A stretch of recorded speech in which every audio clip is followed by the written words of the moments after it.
Nama saya Hasbullah bin Razali lah, dipanggil Abun lah.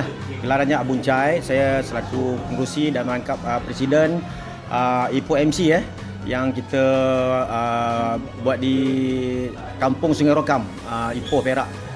Clubhouse ni kita bukan sekadar untuk ahli berkumpul, tetapi kita satu pusat komuniti.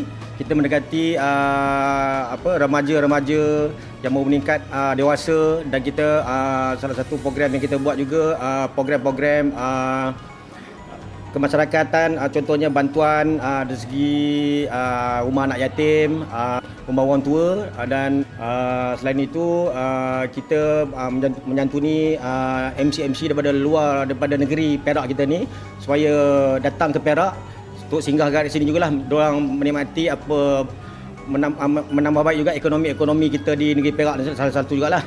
Ada juga kebanyakannya daripada Ipoh lah, sebab lebih kurang hari ni 600 lah. Start daripada petang tadi lah.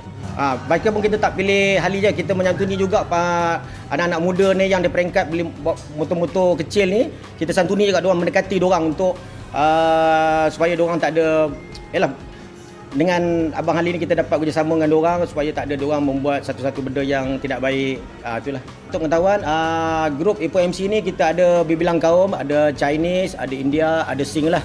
Kita konsep muhibah perpaduan lah. Saya Kaunselor Abdul Hamid Nasution, merupakan Kaunselor Majlis Bandara Ipoh untuk Zon Ampang lah. Okey, daripada segi kami, daripada sudut saya sebagai ahli majlis, saya mengalu-alukan kedatangan Ipoh MC ini ke Kampung Sungai Rokam. Saya nampak banyak faedah dan juga banyak juga perkara-perkara yang baik yang pernah dilakukan, beberapa faedah. Jadi saya berharaplah selepas ini kita mungkin boleh bekerjasama pula, saya sebagai ahli majlis dan juga mewakili YB, selalu YB Parlimen, YB Tan Kah Heng. Berharap mungkin kita boleh bekerjasama. Banyak lagi program-program, mungkin ziarah kasih, mungkin bantuan kotak makanan, mungkin lepas ni kita boleh lakukan bersama pula untuk penduduk baik di dalam kawasan Sungai Rokam, di Zon Ampang ataupun di seluruh Parlimen Gopeng, insyaAllah. Datang kita boleh bekerjasama, boleh untuk mengungsi, itu saja.